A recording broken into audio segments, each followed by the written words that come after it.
National World War II Museum's podcast series, Service on Celluloid. This is our mini episode where I will answer questions and comments from the previous episode, as well as provide you, the listener, with oral histories from those who were there. My name is Seth Paradin, historian and digital content manager here at the National World War II Museum, and today we'll be continuing our discussion on Steven Spielberg's 1993 film Schindler's List. The film follows Oskar Schindler, a German businessman and Nazi Party member who initially takes advantage of the situation surrounding Poland's Jewish population. Schindler employs Jewish workers in his factory for financial gain and in turn becomes a war profiteer, engaging in the black market and befriending high-level members of the SS, all to his advantage. As Schindler sees the treatment of the Jews firsthand, his opinions change and he begins to employ the Jews in order to save them from further persecution and death. Eventually, he saved more than 1,000 Jews during the Holocaust. Schindler's List stars Liam Neeson as Oskar Schindler, Ralph Fiennes as SS officer Amon Goeth, and Ben Kingsley as Itzhak Stern, Schindler's Jewish accountant and advisor. The film was nominated for 12 Academy Awards, winning 7, including Best Director and Best Picture. It was an enormous commercial and critical success and is generally regarded as one of the finest films ever made, ranking 8th on AFI's Top 100 Movies of All Time. All right, so one of the topics that we talked about in the main episode was obviously Oskar Schindler. And anybody who does any research on Schindler, even just cursory, very light research, you'll figure out pretty quick that he was a really, really interesting cat. He was an amazing guy. In the movie, it shows him, using Jewish workers for his own profit, and that is true. But actually, he owned several factories. It wasn't just the enamelware fabric that the Schindler Jews were employed in. He owned several factories in and around Krakow. And he used a great deal of Polish workers at first. Only later, and by later I mean late 43-ish, that he began to use Jews when he came to accept the usage of them as labor for cheaper wages. He had to pay the Jews, I believe it was less than half of what the Polish workers were paid. So as a businessman, he saw that as a really good business opportunity. Once the Germans moved into Poland, one of their first things, aside from eliminating and getting rid of and essentially murdering as most of the Jewish population of Poland as they could, they moved German families in and they attempted to Aryanize, quote, Aryanize, unquote, Poland with German businessmen and German families who were essentially given Jewish apartments and Jewish businesses and were given the opportunity to purchase those said businesses. Schindler was one of those people. He moved into Krakow and he took over bought a Jewish-owned and Polish-owned business in the so-called government district.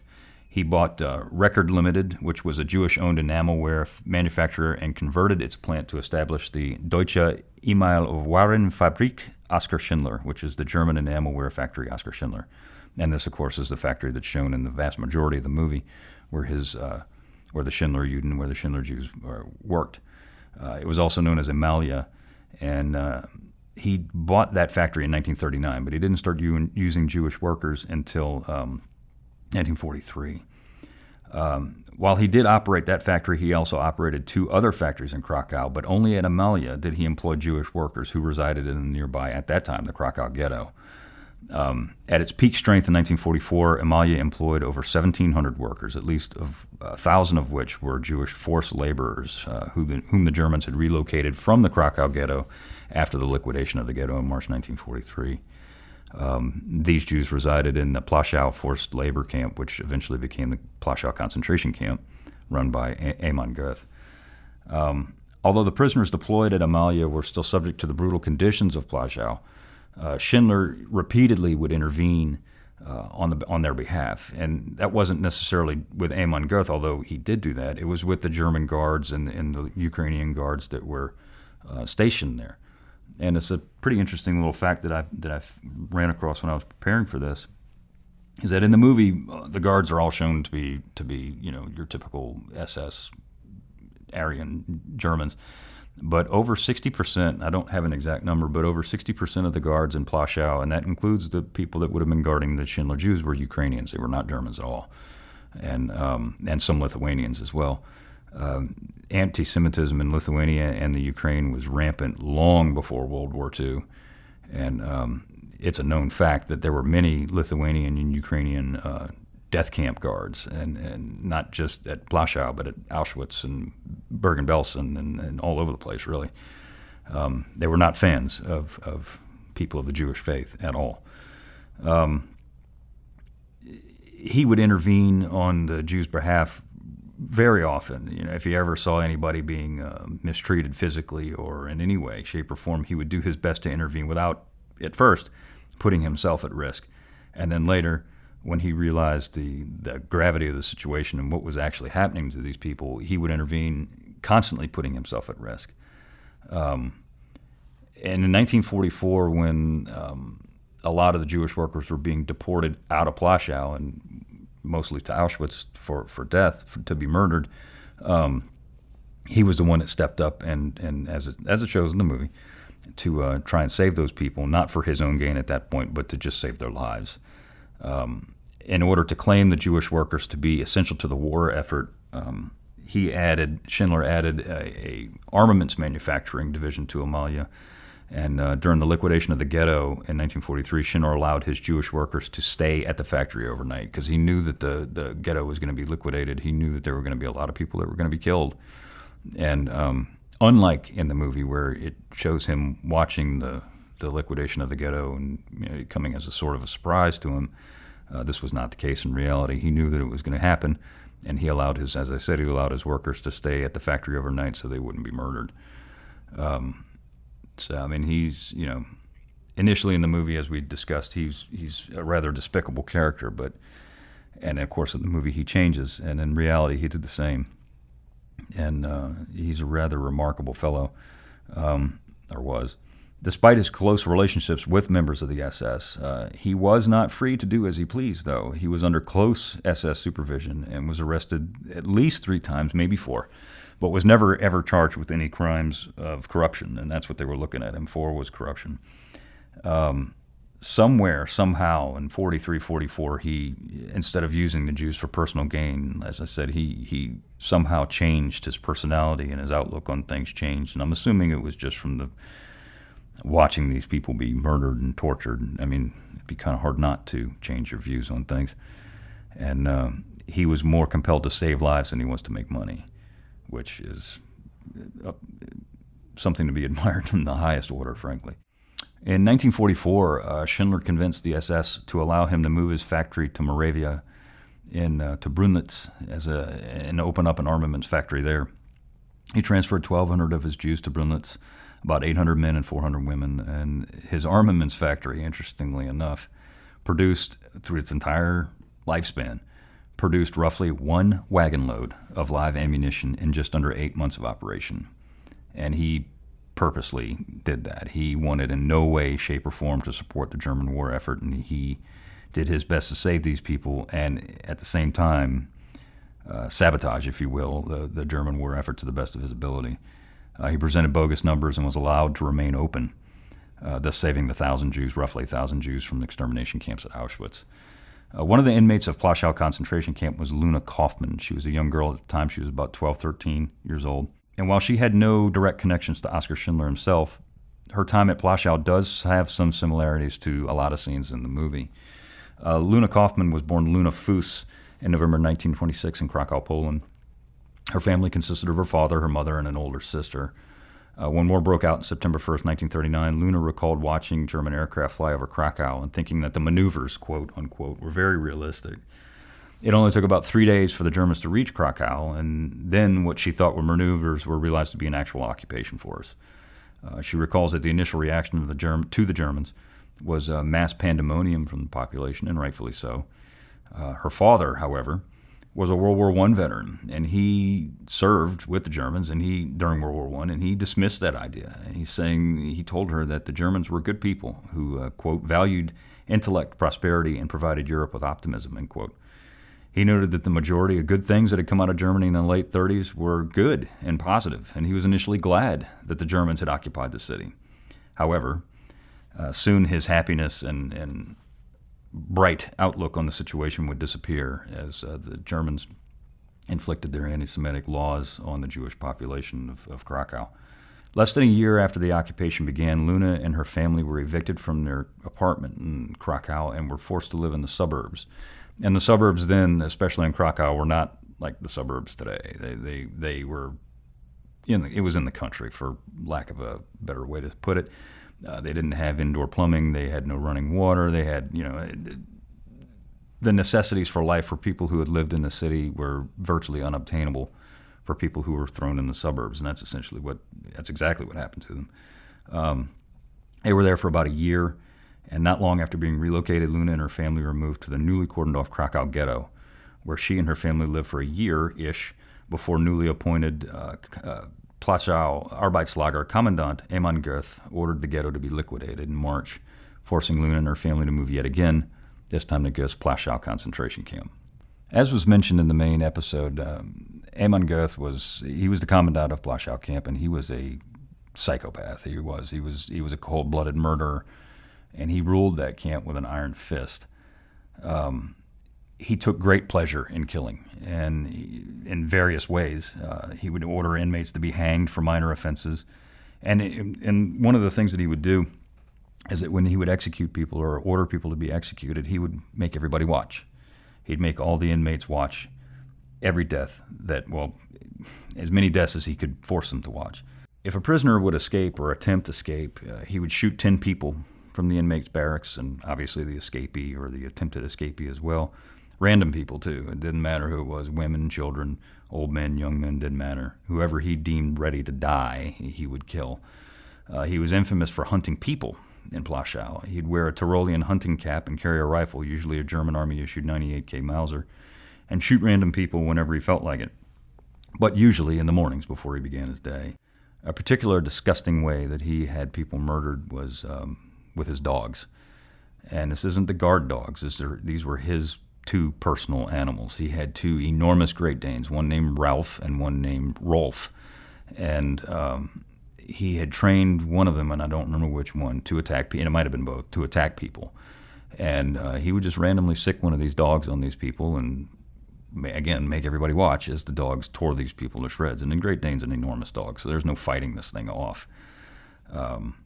Goeth himself was a very large man for the time. He stood at about 6'4", and to the emaciated inmates of Płaszów, he appeared to be a giant. His fearsome appearance and terrifying reputation literally made inmates shiver in his presence. As an inmate in Płaszów, Luna Kaufman had several run-ins with Eamon Goeth, and in this segment from her oral history, Luna talks about how she was employed at a brush factory inside of Płaszów, making brushes for horses. Goeth had horses and used to ride around the camp observing and killing on his white horse. Luna talks about how one day she was ordered to make a set of brushes for the commandant himself. I had a very interesting experience because, whatever I did in the camps, I always tried to do it to perfection because that somehow gave me a better self-esteem. I was working in a brush factory and I was making we were making brushes for grooming horses. And I always made very good job on it. It had to be precise, and I was always very handy. So this was kind of keeping my own dignity.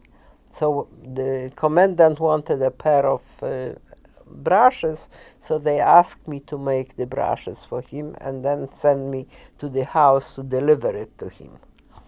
So I went and I had to go to the kitchen to bring the stuff. I was petrified. And I was wearing a dress, because at that time we didn't have prison dresses, that was fitted at the waist. And they gave me a package of raw meat, which was something completely unheard of in the camp to get some meat. So I stuck it into the dress because I was afraid that, if they would catch me, they would catch the cook as well for doing it. And I was leaving, and he had those big Great Danes, and the Great Dane came in, and I had that meat on me, and I said, okay, now comes my end. But evidently he had better tidbits and didn't even react to it, and I went to the barracks. But the commandant was also, what he would do is he would always go with a gun in his hand and a whip in the other hand and you had to sit every night. You had to have a night watch, sitting, and when he would come inspecting the barracks, you had to come in a certain way to tell, give him a report how many people sleep in that barrack. And I remember sitting one night, I was on duty, and repeating this thing, and sure enough, he came. I was mortified. And I must have not made a mistake, because he left me alone, but it was a frightening thing. Anytime we saw him, he was the most frightening figure. He looked to us 100 feet tall. I don't know whether he was that tall, but he was a big, big man. He was hung right after the war. He was convicted. That didn't take, there were enough people bearing witness against him. In the next segment of Luna's oral history, she recalls a particularly terrifying experience regarding the treatment of a fellow inmate and herself at the hands of a German SS officer. Let's hear what Luna has to say. As a matter of fact, I had one time a situation where I was working during the high holidays. I was working in a brush factory, which was run by Orthodox Jews. And they decided that at holiday time, high holidays, they're not going to work, they're going to pray. And the barracks were low, so when you went outside, you could see through the window what was going on. And they wouldn't give up. That's what they wanted to do. Obviously enough, a group of the SS people came by, and they saw them praying, so they walked in, and they killed a few of them. And as a matter of fact, there was one young man who just got married. They got married in a camp with the girl that was working over there too. And they took him to beat him, but she ran trying to intervene. So they felt that it meant something to somebody, so they shot him on the spot. This was all in front of us. And then after everything was said and done, they were leaving the room, and we were ordered to sit and work like nothing was ever happened. We weren't allowed to turn around, to look, nothing. And as he finished all the shooting, I was by the door. He stood behind me, and I heard him like a click, and I thought, they carried silver cigarette cases. He probably took a cigarette to smoke. I couldn't look because I knew that if I looked, I wouldn't be there. And I looked, my mother was sitting deep in the room, and I could see she turned absolutely white. What happened, he was holding a gun to my head, pulled the trigger, but after all the shooting, the gun was empty. And he looked around the room to see if anybody reacted to it, and Mother had enough sense not to say a word and not to move. So he decided my life wasn't worth anything to anybody. Why waste a bullet, and walked out. As an historian, one should never assume anything at all. Historians are trained to believe things only when you have the actual physical proof. And one of the officers that she talks about, that Luna talks about in the clip that you just heard, we never know who it is. She doesn't say, because if she turned around to see who it was, she would have been killed. But one can assume, and I think it's with very high accuracy, that the man that was holding the weapon to her head was more than likely Haman Goeth. I'm not going to say that it was, but I'm not going to say that it wasn't. Seeing as how he was the lord and master of everything inside a Płaszów concentration camp, it was very likely that it was indeed the killer himself who had the weapon to her head. In 1944, Haman Goeth was relieved of his command of Płaszów and arrested for embezzlement, as was stated in the main episode. He was later freed in 1945 when the SS frankly didn't feel like messing with it because the war was going so bad. And he was captured by United States forces at Bad Tolz in the hospital, and he was turned over to the Poles for trial. He was convicted for crimes against humanity and hanged on September 13th, 1946. His body was cremated, and his ashes were thrown in the Vistula River. Luna Kaufman, survived Płaszów only to be shipped to Leipzig to work in the Hasag ammunition factory there. When the war ended, she was liberated by the Russians and returned to Krakow. She moved to Israel in 1950 and then finally moved to the United States in 1952, where she still resides today. Both her father and her sister were murdered in the Holocaust. Her father was murdered at Auschwitz. Her mother, who was with her for the vast majority of her captivity, did in fact survive.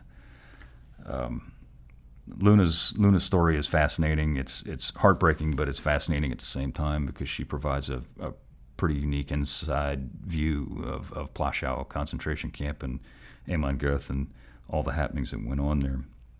Another really fascinating piece of media that's out there is a documentary that was produced by James Moll, filmmaker James Moll. It's entitled Inheritance, and it stars Monica Hertwig, who is Amon Goeth's daughter, and she goes and it's about her discovery that her father was a mass murderer, and she goes on to try and successfully meet Helen Rosenzweig, who was one of Amon's housemaids, and this documentary is absolutely fascinating and heartbreaking at the same time, but it is well worth the view. If any of you can find it anywhere, I highly recommend you seeing it.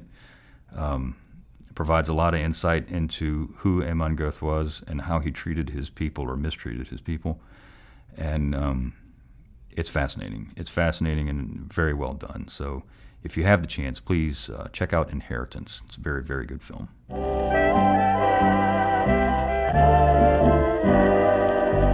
So in closing, I want to thank you so much for listening. If you'd like to listen to other complete oral histories, please visit our digital collections at www.2online.org. That's www.2online.org. You can follow us on Facebook, Instagram, and Twitter at Service on Celluloid.